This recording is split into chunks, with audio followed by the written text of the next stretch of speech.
ఓం శాంతి. ఈరోజు మురళి 7/4/2026. మధురమైన పిల్లలారా, మీకు ఎప్పుడు సమయం లభించినా ఏకాంతంలో కూర్చొని సత్యమైన ప్రియుణ్ణి స్మృతి చేయండి. ఎందుకంటే స్మృతి ద్వారానే స్వర్గం యొక్క రాజ్యాధికారం లభిస్తుంది. ఏకాంతం దొరికినప్పుడల్లా అంటే దొరకదు, దొరికించుకోవాల్సిందే. కొంచెం సమయమైనా మన ఇంట్లో కావచ్చు, చిన్న ఇల్లే ఉండనీలే, డాబా పైన లేదా పైకి వెళ్ళి లేదా పక్కన చుట్టుపక్కల ఎక్కడైనా ఖాళీ ప్రదేశాలు, గుడి ఉంటే అక్కడ కూర్చొని ప్రశాంతంగా ఎవరు లేని సమయంలో ఏకాంతంగా కూర్చోవాలి. అందుకే బాబా అంటున్నారు, ఏకాంతంలో కూర్చొని సత్యమైన ప్రియుని స్మృతి చేయండి. ఎందుకంటే స్మృతి ద్వారానే స్వర్గం యొక్క రాజ్యాధికారం లభిస్తుంది. ప్రశ్న: బాబా లభించారు కావున ఏ నిర్లక్ష్యం సమాప్తం కావాలి? అండర్లైన్. జవాబు: కొంతమంది పిల్లలు నిర్లక్ష్యంతో మేము ఎలాగో బాబాకు చెందిన వారమే కదా అని అంటారు. స్మృతి యొక్క కృషి చెయ్యరు, పదే పదే స్మృతిని మర్చిపోతారు. ఇదే నిర్లక్ష్యం. బాబా అంటారు, పిల్లలు ఒకవేళ స్మృతిలో ఉంటే లోపల స్థిరమైన సంతోషం ఉంటుంది. తాత్కాలిక సంతోషం కాదు, స్థిరమైన సంతోషం ఉంటుంది. ఏ రకమైన ఇబ్బంది ఉండదు. ఏ విధంగా బంధనంలో ఉన్నవారు స్మృతిలో తప్పిస్తూ ఉంటారో, రాత్రింబవళ్ళు స్మృతి చేస్తూ ఉంటారో, అదేవిధంగా మీకు కూడా నిరంతరము స్మృతి ఉండాలి. రాత్రింబవళ్ళు తప్పిస్తూ ఉంటారో బంధనంలో ఉండేవాళ్ళు, అదేవిధంగా మీకు కూడా నిరంతరం స్మృతి ఉండాలి. పాట: భాగ్యాన్ని మేల్కొల్పుకొని వచ్చాను, నా జీవితాన్నే పరివర్తన చేసుకొని వచ్చాను. ఓం శాంతి. తండ్రి పిల్లలకు అర్థం చేయించారు, మీరు కూడా ఓం శాంతి అని అంటారు. బాబా ఓం శాంతి బాబా. తండ్రి కూడా ఓం శాంతి అంటారు. అనగా ఆత్మలైన మీరు శాంతి స్వరూపులు, తండ్రి కూడా శాంతి సాగరుడు స్వరూపుడు.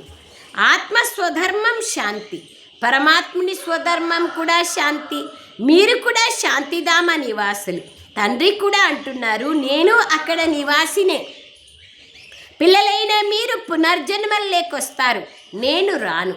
నేను ఈ రథంలో ప్రవేశిస్తాను. ఎంత స్పష్టంగా బాబా తన పరిచయాన్ని ఇస్తున్నారు. ఇది నా రథం. ఒకవేళ శంకరుణ్ణి అడిగినట్లయితే, వాస్తవానికి అడగలేరు, శంకరుడు లేరు కదా. కానీ ఒకవేళ ఎవరైనా సూక్ష్మవతనానికి వెళ్ళి అడిగినట్లయితే అక్కడ మూగ భాష కదా, శబ్దం భాష లేదు. శంకరుడి సూక్ష్మ శరీరం నాది అని అంటారు. శివబాబా అంటారు, ఇది నా శరీరం కాదు, నేను దీన్ని అప్పుగా తీసుకున్నాను అంటున్నారు, బ్రహ్మ శరీరాన్ని. ఎందుకంటే నాకు కూడా కర్మేంద్రియాల ఆధారం కావాలి. మొట్టమొదట పతిత పావనుడు శివబాబా అయినారు, జ్ఞానసాగరుడు శివబాబా అయినారు. శ్రీకృష్ణుడు కాదు అనే విషయాన్ని అర్థం చేయించాలి. కృష్ణునిలో జ్ఞానము ఉంది, పవిత్రత ఉంది, అన్ని గుణాలు ఉన్నాయి, కానీ హద్దు లిమిట్ ఉన్నాయి. కానీ భగవంతుని దగ్గర అన్లిమిటెడ్గా ఉన్నాయి అని బాబా అంటున్నారు. ముఖ్యమైన విషయాన్ని అర్థం చేయించాలి. శ్రీకృష్ణుడు సర్వాత్మలను పతితం నుండి పావనంగా చేయలేరు కదా. వారు వచ్చేదే పావన ప్రపంచంలో వచ్చి రాజ్యం చేస్తారు, రాకుమారునిగా జన్మ తీసుకుంటారు, ఆ తర్వాత మహారాజుగా అవుతారు. అతనిలో కూడా ఈ జ్ఞానం లేదు. రచన యొక్క జ్ఞానం అయితే రచయితలోనే ఉంటుంది కదా. బాబా అంటున్నారు, శ్రీకృష్ణుణ్ణి రచన అని అంటారు. రచయిత అయిన తండ్రియే వచ్చి జ్ఞానాన్ని ఇస్తారు.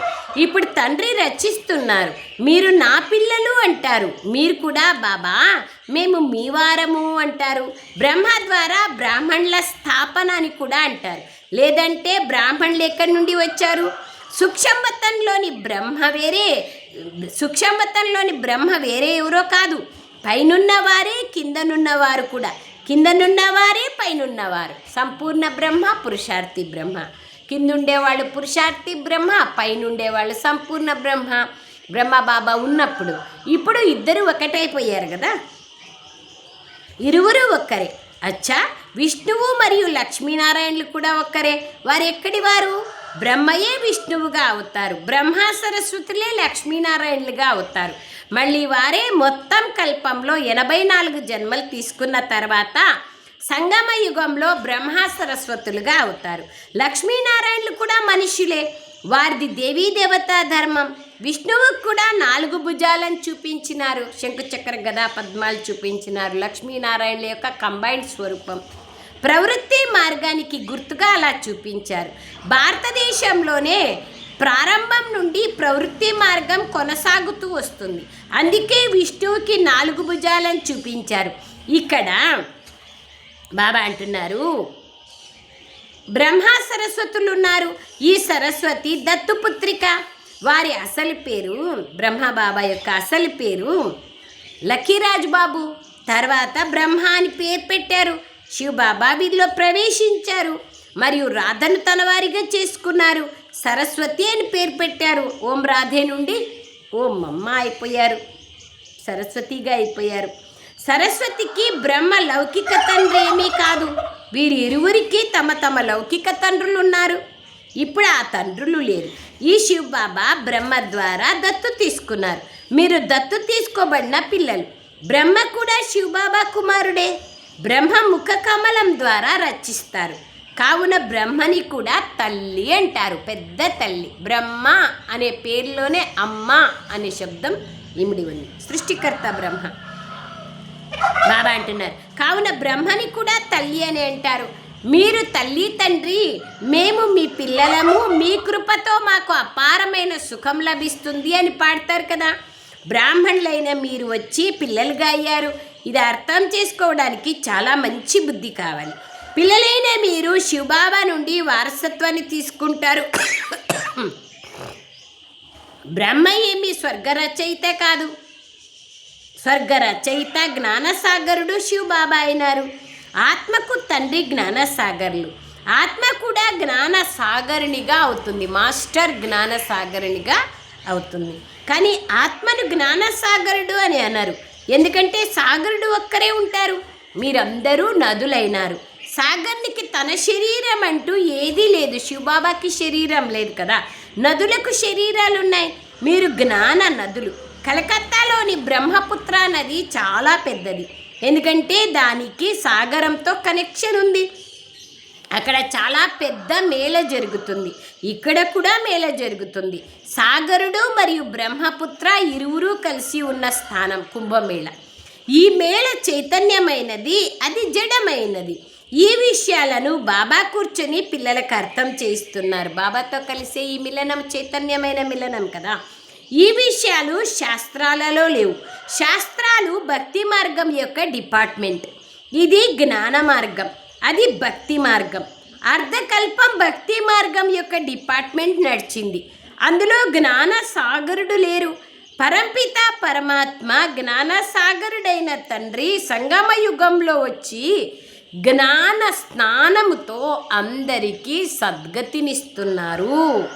మనము బేహద్దు తండ్రి ద్వారా స్వర్గ సుఖాల భాగ్యాన్ని తయారు చేసుకుంటున్నామని మీకు తెలుసు. స్వర్గ సుఖాన్ని పొందడానికి పురుషార్థం చేస్తున్నాం. తప్పకుండా మనము సత్య త్రేతాయుగాలలో పూజ్య దేవీ దేవతలుగా ఉంటిమి. ఇప్పుడు మనము పూజారి మనుష్యులుగా ఉన్నాం. మీరు మళ్ళీ మనుష్యుల నుండి దేవతలుగా అవుతారు. బ్రాహ్మణుల నుండి దేవతా ధర్మం లేకొచ్చారు. తర్వాత క్షత్రియులుగా, వైశ్యులుగా, శూద్రులుగా అయ్యారు. 84 జన్మలు తీసుకుంటూ కిందికి దిగారు. ఇది కూడా బాబా వచ్చి తెలియచేస్తున్నారు. ఇంతకుముందు మీకు మీ జన్మల గురించి తెలీదు. 84 జన్మలను కూడా మీరే తీసుకుంటారు. ఎవరైతే మొట్టమొదట వస్తారో వారే పూర్తి 84 జన్మలను తీసుకుంటారు. యోగముతోనే మలినం తొలుగుతుంది. యోగంలోనే శ్రమ ఉంది. కొంతమంది పిల్లలు జ్ఞానంలో చురుకుగా ఉన్నారు, కానీ యోగంలో కచ్చాగా ఉన్నారు.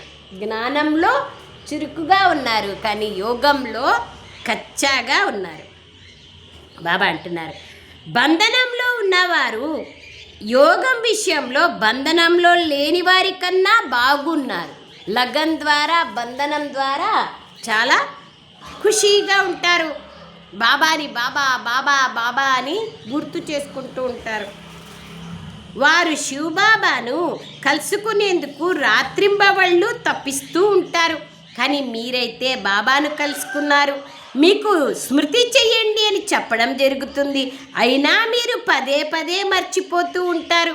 మీకు తుఫాన్లు చాలా వస్తాయి. వారు స్మృతిలో తప్పిస్తూ ఉంటారు, మీరు తప్పించరు. వారి ఇంట్లో కూర్చొని ఉన్నా కానీ వారికి ఉన్నత పదవి లభిస్తుంది. బాబా స్మృతిలో ఉండడం ద్వారా మనకు స్వర్గరాజ్యాధికారం లభిస్తుందని పిల్లలైన మీకు తెలుసు. ఏ విధంగా ఒక బిడ్డ గర్భం నుండి బయటికి రావడానికి తప్పిస్తాడో అదేవిధంగా బంధనంలో ఉన్న అక్కయ్యలు శివబాబా ఈ బంధనం నుండి బయటికి తీయండి అని తప్పిస్తూ పిలుస్తూ ఉంటారు. రాత్రింబవళ్ళు స్మృతి చేస్తూ ఉంటారు. అందుకే సంగమయుగంలో బంధనాలు ఉండడం, విఘ్నాలు రావడం, మాయ రావడం చాలా మంచిది. ఎందుకంటే బాబాకు సమీపంగా నేను కాగలుగుతాను. మీకు తండ్రి లభించారు, మీరు నిర్లక్ష్యులుగా అయిపోయారు. చూడండి, మనం బాబా పిల్లలం, మనం ఈ శరీరాన్ని వదిలి రాకుమారులుగా అవుతాం అని లోపల ఈ స్థిరమైన సంతోషం ఉండాలి. కానీ మాయ స్మృతిని కలగనివ్వదు. స్మృతి వలన చాలా సంతోషంగా ఉంటారు. స్మృతి చేయకపోతే ఇబ్బందులు వస్తూ ఉంటాయి. అర్ధకల్పం మీరు రావణ రాజ్యంలో దుఃఖాన్ని అనుభవించారు. అకాల మృత్యువులు వచ్చాయి. దుఃఖమైతే ఎలాగో జరుగుతుంది. ఎంతటి షావుకార్లకైనా దుఃఖం కలుగుతుంది. ఎందుకు? దుఃఖ ప్రపంచం ఇది. అందరూ దేహభ్రాంతిలో ఉన్నారు, వికారాలకు వశమై ఉన్నారు. అకాల మృత్యువు జరిగేది ఉంది ఇక్కడ. కానీ సత్యుగంలో దుఃఖము ఉండదు, అకాల మృత్యువు ఉండదు. బాబా చూడండి, ఎప్పుడూ రోగగ్రస్తులుగా కారు. సమయం వచ్చినప్పుడు తమకు తామే కూర్చొని ఒక శరీరాన్ని వదిలి మరొకటి తీసుకుంటారు. దాని పేరే బాబా అంటున్నారు, దాని పేరే సుఖధామం. మనుషులైతే స్వర్గం యొక్క విషయాలను ఊహ అని భావిస్తారు. స్వర్గం ఎక్కడి నుండి వచ్చింది అంటారు. మనమైతే స్వర్గంలో ఉండేవారమని, తర్వాత 84 జన్మలు తీసుకుంటామని మీకు తెలుసు. బాబా చెప్తున్నారు, ఈ ఆట అంతా భారతదేశంపైనే తయారు చేయబడి ఉంది. మనం 21 జన్మలు పావనమైన దేవతలుగా ఉండేవాళ్ళం. ఆ తర్వాత మనం క్షత్రియులుగా, వైశ్యులుగా, శూద్రులుగా అయ్యాం. ఇప్పుడు మళ్ళీ బాబా బిడ్డగా అయ్యి బ్రాహ్మణులుగా అయ్యాం. అందులో కూడా నంబర్వార్ పురుషార్థానుసారంగా. ఈ స్వదర్శన చక్రం చాలా సులభమైనది. దీనిని శివబాబా కూర్చొని అర్థం చేయిస్తున్నారు. శివబాబా బ్రహ్మరథంలోకి వచ్చారని మీకు తెలిసి ఎంత నిశ్చయం ఉందనేది చూసుకోవాలి. బ్రహ్మరథాన్ని తీసుకున్నారు బాబా. ఎవరైతే బ్రహ్మగా ఉన్నారో వారే సత్యుగం ఆదిలో శ్రీకృష్ణునిగా ఉండేవారు. వారు 84 జన్మలు తీసుకొని పతితంగా అయ్యారు. మళ్ళీ వారిలో తండ్రి ప్రవేశించి దత్తు తీసుకున్నారు. బ్రహ్మ ద్వారా మనల్ని అందరినీ సంకల్ప సృష్టి చేశారు. వాచాగా కొంతమందిని, మనసా మనల్ని అందరినీ. సూక్ష్మ రచన మనమంతా. తండ్రి స్వయంగా చెప్తున్నారు, నేను ఈ తనువుని ఆధారంగా తీసుకొని మిమ్మల్ని నా వారిగా చేసుకున్నాను. తర్వాత మిమ్మల్ని స్వర్గరాజ్యానికి అధికారిగా యోగ్యులుగా తయారు చేస్తాను. ఎవరైతే యోగ్యులుగా అవుతారో వారే రాజ్యంలోకి వస్తారు. దీనికోసం మంచి మేనర్స్ కావాలి. అండర్లైన్ పాయింట్ ఇక్కడ ఏమి అంటే ధారణ ఇంపార్టెంట్. గుణాలు మంచిగా ఉండాలి. అన్నింటికంటే మంచి గుణం ఏది? ముఖ్యమైనది పవిత్రత. మనసా వాచ కర్మణ సంపూర్ణ పవిత్రంగా ఉండాలి. ఈ విషయంలోనే అబలల పైన ఎన్నో అత్యాచారాలు జరుగుతాయి. అక్కడక్కడ పురుషుల పైన కూడా జరుగుతాయి. కొంతమంది అక్కయ్యలు చాలా బంధనం వేసేవాళ్ళు ఉంటారు. వికారాల కోసం ఒకరికొకరు విసిగించుకుంటారు. ఇక్కడ మాతలు ఎక్కువ మంది ఉన్న కారణంగా శక్తి సైన్యం పేరే గాయనం చేయబడుతుంది. వందే మాతరం. ఇప్పుడు మీరు కామాగ్ని నుండి దిగి సుందరంగా అయ్యేందుకు జ్ఞానచిత్తి పైన కూర్చున్నారు. ద్వాపరం నుండి మొదలుకొని కామాగ్నిలో కూర్చున్నారు. ఒకరికొకరు వికారాలనిచ్చుకునే బంధాన్ని వికారి బ్రాహ్మణులు ముడివేస్తారు. మీరు నిర్వికారి బ్రాహ్మణులు. మీరు ఆ బంధాన్ని క్యాన్సల్ చేసి జ్ఞాన చిత్తి పైన కూర్చోబెడతారు. వాళ్ళు చూడు, కామ వికారాన్ని ప్రోత్సహించేందుకు సామూహిక పెళ్ళిళ్ళు చేస్తారు, వివాహాలు. సాధు సన్యాసులు చేస్తారు, పొలిటికల్ లీడర్లు చేస్తారు. జ్ఞాన చిత్తి పైన కూర్చోబెడతారు. కామచిత్తి వలన నల్లగా అయిపోయారు. దాని ద్వారా వాళ్ళకి తెలుసు కూడా, అయినప్పటికీ జ్ఞాన అగ్ని ద్వారా సుందరంగా అవుతారు. బాబా అంటున్నారు, మీరు కలిసే ఉండండి, భార్యాభర్తలు వేరు కమ్మని ఎక్కడా చెప్పలేదు బాబా. భార్యాభర్తలు కలిసి ఉండాలి, అన్యోన్యంగా ఉండాలి, కలిసిమెలిసి జీవించాలి, ముందుకంటే ప్రేమగా ఉండాలి. అంతేగాని ఇక్కడ వేరుగా ఉండండి అని ఎవరు చెప్పరు. మీరు కలిసే ఉండండి, కానీ మేము వికారాలలోకి వెళ్ళము అనే ప్రతిజ్ఞ చేయండి. క్రోధం, లోభం, మోహం, కామం. బాబా అంటారు, అందుకే బాబా ఉంగరాన్ని కూడా ధరింపచేస్తారు. ఈ కాలంలో నార్మల్ అయిపోయింది బాబా ఉంగరం. శివ బాబా తండ్రి కూడా ప్రియుడు కూడా. వారు సీతలందరికీ రాముడు, వారే పతిత పావనుడు. అంతేకాని రఘుపతి రాఘవ రాజారాముడి విషయం కాదు. వారు సంగమ యుగంలోనే వస్తారు. ఈ ప్రాలబ్ధాన్ని పొందారు. అతనికి హింసాత్మకమైన బాణాలని చూపించడం తప్పు. రాముడికి ఎందుకు హింస చేస్తాడు? ఆయన కూడా హింస చేయడు కదా. కేవలం చంద్రవంశీ అని రాయాలి.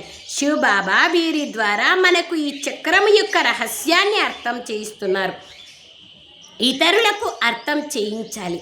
సత్యనారాయణ కథ ఉంటుంది కదా, అది మనుషులు తయారు చేసిన కథ. ఎవరు నర నుండి నారాయణుడిగా అవ్వరు. అక్కడ సత్యనారాయణ కథతో ఏం నారాయణుడిగా అవుతారు? వ్రతం చేయాలనుకుంటారే కానీ మళ్ళీ దాని గురించి ఏం ఆలోచన చేయరు. పూజారి చదువుతూ అంటాడు కానీ వీళ్ళేమో మాట్లాడుకుంటూ అంటారు. అమరకథను కూడా వినిపిస్తారు, కానీ దాని ద్వారా అమరిపురిలేకైతే ఎవరూ వెళ్ళరు. మృత్యులోకము 2500 సంవత్సరాలు కొనసాగుతుంది.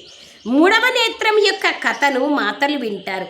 వాస్తవానికి ఇది జ్ఞానం అనే మూడవ నేత్రం. ఎన్ని విషయాలు, ఎన్ని రహస్యాలు మూఢంగా నమ్ముతూ వచ్చినాము. బాబా వచ్చి ఎన్ని రహస్యాలు మనకి స్పష్టంగా చెప్తున్నారు చూడండి. ఇప్పుడు జ్ఞానం అనే మూడవ నేత్రం లభించింది. కావున పిల్లలారా, ఆత్మాభిమానిగా కండి. నేను ఈ శరీరం ద్వారా ఇప్పుడు దేవతగా అవుతాను. నాలోనే ఈ సంస్కారాలు ఉన్నాయి. మనుషులందరూ దేహాభిమానులుగా ఉన్నారు. బాబా వచ్చి ఆత్మాభిమానులుగా తయారు చేస్తున్నారు. మనుషులు ఆత్మ పరమాత్మ ఒక్కటేనని, పరమాత్మయే ఈ రూపాలన్నింటినీ ధారణ చేశారని అంటారు. తండ్రి అంటున్నారు అదంతా తప్పు. దాన్ని మిథ్యా అభిమానము అంటారు, మిథ్యా జ్ఞానము అంటారు. నేను బిందువు వలె ఉంటాను అని బాబా చెప్తున్నారు. ఇంతకుముందు మీకు కూడా తెలియదు, ఇతనికి కూడా తెలియదు, బ్రహ్మకు కూడా తెలియదు. నారాయణ యొక్క శ్రీమన్నారాయణని విశేష భక్తుడిగా ఉండేవాళ్ళు కదా బ్రహ్మ బాబా. ఇప్పుడు తండ్రి వచ్చి అర్థం చేయిస్తున్నారు. ఇందులో సంశయం కలగకూడదు, నిశ్చయం ఉండాలి. బాబా తప్పకుండా సత్యాన్ని వినిపిస్తారు. సంశయ బుద్ధి వినశ్యంతి. అటువంటి వారు పూర్తి వారసత్వాన్ని పొందలేరు. ఆత్మాభిమానులుగా అవ్వడంలోనే శ్రమ ఉంది. భోజనం తయారు చేస్తున్నప్పుడు బుద్ధి తండ్రి వైపు జోడించబడి ఉండాలి. ప్రతి విషయంలోనూ ఇది ప్రాక్టీస్ చేయాలి. బాబా వైపు చేతులతో పనిచేస్తూ హృదయం బాబా వైపు ఉండాలి. రోటీ తయారు చేస్తూ తమ ప్రియుణ్ణి స్మృతి చేస్తూ ఉండాలి. సృష్టి చక్రాన్ని తిప్పుతూ ఉండాలి. అది రౌండ్గా చేస్తాం కదా, అట్లే సృష్టి చక్రాన్ని కూడా మనము తిప్పుతూ ఉండాలి, స్మృతి చేస్తూ ఉండాలి. ఈ అభ్యాసం ప్రతి విషయంలోనూ ఉండాలి. ఎంత సమయం తీరిక లభిస్తే అంత సమయం స్మృతి చెయ్యాలి. ఇంపార్టెంట్ స్మృతి యాత్ర. స్మృతితోనే మీరు సత్వప్రధానంగా అవుతారు. 8 గంటలు కర్మల కోసం అనుమతి ఉంది. పొద్దున 8 నుంచి సాయంత్రం 6 వరకు భలే దేహాభిమానంలో ఉంటూ కర్మ చేస్తూ మిక్స్గా ఉండొచ్చు. పొద్దున్నే 4 నుంచి 8, సాయంత్రం 6 నుంచి 10 పూర్తిగా ఆత్మాభిమానులుగా ఉండేటువంటి ప్రాక్టీస్ చేయాలి. అది కేవలం ఉన్నతికి మాత్రమే ఉపయోగించుకోవాలి. అప్పుడు కొద్దిగా పురుషార్థం జమ అవుతుంది. 8 గంటలు కర్మల కోసం అనుమతి ఉంది. కర్మల మధ్యలో కూడా ఏకాంతంలోకి వెళ్ళి కూర్చోవాలి. మీరందరికీ బాబా పరిచయాన్ని వినిపించాలి. ఈరోజు వినకపోతే రేపు వింటారు. చెప్తా ఉండాలా. Try again and again. తండ్రి స్వర్గ స్థాపన చేస్తున్నారు.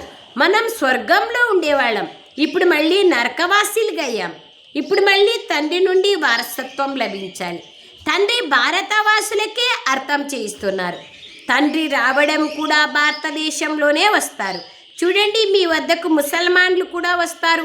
వారు కూడా సెంటర్లను సంభాళిస్తారు. చాలా జాగాల్లో Dubai countries, Iran, Iraq, Kazakhstan అట్లాంటి జాగాల్లో, పాకిస్తాన్ ఇట్లాంటి జాగాల్లో కూడా బాబా సెంటర్లు ఉన్నాయి. అక్కడ ముస్లిం సహోదరీలు కూడా సెంటర్లను నడిపించే వాళ్ళుగా కూడా తయారైనారు.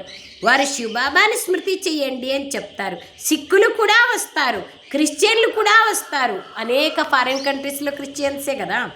మున్ముందు చాలామంది వస్తారు. ఈ జ్ఞానం అందరి కోసము ఉంది. ఎందుకంటే ఇది ఉండేదే సహజమైన స్మృతి మరియు తండ్రి యొక్క సహజమైన వారసత్వం. కానీ పవిత్రంగా అయితే తప్పక కావాలి. దానమిస్తే గ్రహణం తొలగిపోతుంది. ఇప్పుడు భారతదేశం పైన రాహు గ్రహణం ఉంది. తర్వాత 21 జన్మల కోసం బృహస్పతి దశ ప్రారంభమవుతుంది. ముందు బృహస్పతి దశ ఉంటుంది, ఆ తర్వాత శుక్రదశ ఉంటుంది. సూర్యవంశీల పైన బృహస్పతి దశ ఉంటుంది, చంద్రవంశీల పైన శుక్రదశ ఉంటుంది అంటారు. అండర్లైన్ చేసుకోండి. ఆ తర్వాత దశలు తగ్గుతా పోతాయి. అన్నింటికన్నా చెడ్డ దశ రాహుదశ, శని దశ. బృహస్పతి అంటే గురువెవరో కాదు, ఇది వృక్షపతి బాబా యొక్క దశ. వృక్షపతి అయిన తండ్రి వచ్చినప్పుడు బృహస్పతి దశ, శుక్రదశ ఉంటుంది. రావణుడు వచ్చినప్పుడు రాహుదశ ఏర్పడుతుంది. పిల్లలైన మీ పైన ఇప్పుడు బృహస్పతి దశ కూర్చోంది. ఎంతెంత బాబాని స్మృతి చేస్తామో అంత బృహస్పతి దశ వస్తుంది.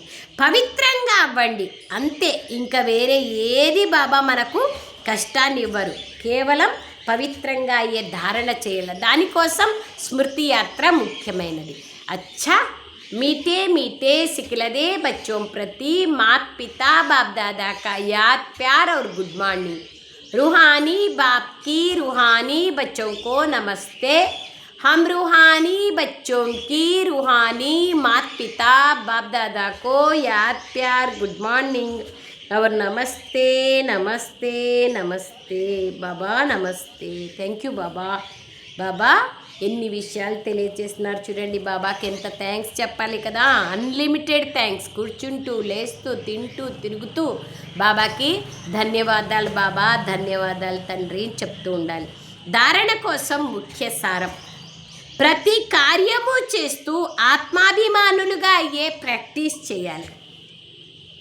దేహ అహంకారము సమాప్తమైపోవాలి.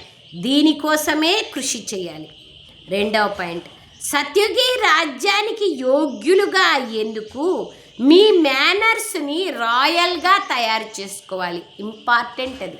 రాయల్గా నడవడిక ఉండాలి. తినడము, తాగడము, ఆలోచించడము, మాట్లాడడము, కూర్చోవడము, వ్యవహారం చేయడము రాయల్గా ఉండాలి. చీప్గా ఉండకూడదు. పవిత్రతయే అన్నింటికన్నా ఉన్నతమైన నడవడిక. పవిత్రంగా అవ్వడం ద్వారానే పవిత్ర ప్రపంచానికి యజమానులుగా అవుతారు. వరదానం: చేసేవారు మరియు చేయించేవారి స్మృతి ద్వారా సహజ యోగాన్ని అనుభవం చేసే సఫలతామూర్తులుగా కండి. ఏ కార్యం చేస్తున్నా సరే ఇదే స్మృతి ఉండాలి. ఈ కార్యానికి నిమిత్తులుగా చేసిన వెన్నెముక ఎవరు? వెన్నెముక లేకుండా ఏ కార్యంలో సఫలత లభించదు. బాబా లేకుంటే ఏం లభిస్తుంది? అందుకే ఏ కార్యం చేస్తున్నా నేను నిమిత్తుణ్ణి. చేయించేవారు స్వయంగా సమర్థుడైన బాబా. దీనిని స్మృతిలో ఉంచుకొని కర్మలు చేసినట్లయితే సహజ యోగం యొక్క అనుభూతి కలుగుతూ ఉంటుంది. ఈ సహజ యోగము అక్కడ సహజంగా రాజ్యం చేయిస్తుంది. ఇక్కడి సంస్కారాలను అక్కడికి తీసుకెళ్తారు సత్యుగానికి. స్లోగన్: కోరికలు నీడ వంటివి, మీరు వాటికి వెన్ను చూపిస్తే అవి మీ వెనకే వస్తాయి. దానికోసం పరుగులాడితే ఎప్పుడూ దొరకవు. దానికి వెన్ను చూపిస్తే అవే మనెనకు వస్తాయి. అచ్చా, అవ్యక్త ప్రేరణ. మహానులుగా అయ్యేందుకు మధురత మరియు నమ్రత గుణాలను ధారణ చేయండి. మధురత ఎటువంటి విశేష ధారణ అంటే అది చేదు భూమిని కూడా మధురంగా చేస్తుంది. మీరందరూ పరివర్తన అయ్యేందుకు ఆధారం బాబా యొక్క 2 మధురమైన మాటలే కదా. మధురమైన పిల్లలు, మీరు మధురమైన శుద్ధమైన ఆత్మలు. ఈ 2 మధురమైన మాటలే మనల్ని మార్చేశాయి. మధురమైన దృష్టి మార్చేసింది. అదేవిధంగా మధురత ద్వారా ఇతరులని కూడా మధురంగా తయారు చేయండి. ఈ నోటిని తీపి చేయండి. సదా ఈ మధురత అనే కానుకను తోడుగా ఉంచుకోండి. దీని ద్వారానే సదా మధురంగా ఉంటారు మరియు మధురంగా తయారు చేస్తారు. Thank you Baba. Thank you very much Baba. ఓం శాంతి. ధన్యవాదాలు.